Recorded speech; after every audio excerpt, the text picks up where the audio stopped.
الرحمن علم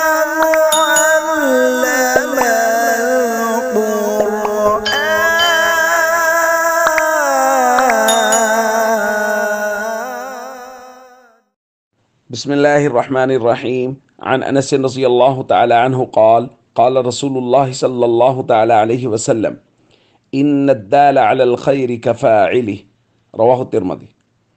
نبی کریم صلی اللہ علیہ وسلم نے ارشاد فرمایا، بھلائی کی طرف رہنمائی کرنے والا ثواب میں بھلائی کرنے والے کی طرح ہے۔ دوستو، امر بالمعروف کرنا یعنی لوگوں کو نیکی کی دعوت دینا، نیکی کی طرف بلانا، یہ اتنا بڑا عظیم اور اللہ کی نظر میں پسندیدہ کام ہے کہ جو شخص کسی کو نیکی کی طرف بلاتا ہے یا کسی نیکی پر لگا دیتا ہے تو جس طرح نیکی کرنے والے کو ثواب ملتا ہے، اسی طرح اس شخص کو جس نے اس کو نیکی پہ لگایا ہے اس کو بھی ثواب ملتا ہے۔ یہ جو روایت آج ہم نے پڑھی اس میں ہے، حضرت انس فرماتے ہیں ایک آدمی نبی کریم صلی اللہ علیہ وسلم کی خدمت میں حاضر ہوا اور اس نے کہا، یا رسول اللہ صلی اللہ علیہ وسلم، مجھے کوئی سواری دے دیجئے کہ میں اپنے گھر تک چلا جاؤں، سفر کرنا ہے۔ تو حضرت انس فرماتے ہیں فلم یجد عندہ ما یتحملہ، حضور کے پاس کوئی ایسی سواری نہیں تھی کہ جس پر اس کو سوار کرتے۔ فدلہ علی آخر، تو حضور علیہ الصلوۃ والسلام نے کہا کہ آپ فلاں کے پاس چلے جائیں، وہ امید ہے آپ کو سواری دے دیں گے۔ تو وہ ان کے پاس چلے گئے تو اس صحابی نے ان کو سواری دے دی۔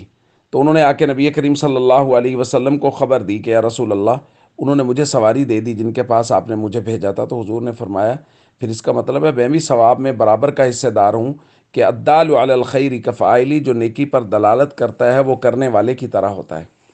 اسی طرح اگر ہم کسی دوست کو نماز پر لگا دیتے ہیں تو وہ نماز پڑھے گا تو اس کی نماز پڑھنے کا ثواب جیسا اسے ملے گا ہمیں بھی ملے گا۔ کسی کو ہم تہجد پہ لگا دیتے ہیں، کسی کے ذریعے کسی کو ہم صدقہ خیرات کی ترغیب دے دیتے ہیں کہ فلاں آدمی پہ خرچ کر دو، تو وہ صدقہ خیرات کرے گا تو اس کے صدقہ خیرات کا ثواب ہمیں بھی ملے گا۔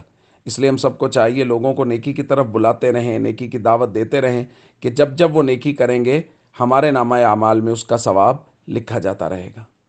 السلام علیکم ورحمۃ اللہ وبرکاتہ۔